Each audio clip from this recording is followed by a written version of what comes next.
Hello, in this video I will show you how to install Firefox browser on HOTWAV Pad 8.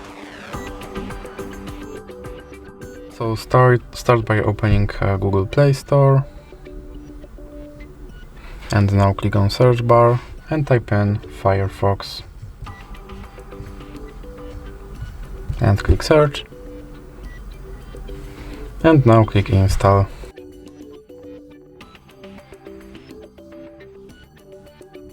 Now you can click open. Here you can set your Firefox as your default browser, or you can click not now. Now you can try out the Firefox search widget, or you can click not now. And here you can turn on notifications from this browser, or you can click not now again. And now your Firefox browser is all set up and ready to use. So that's it for this video.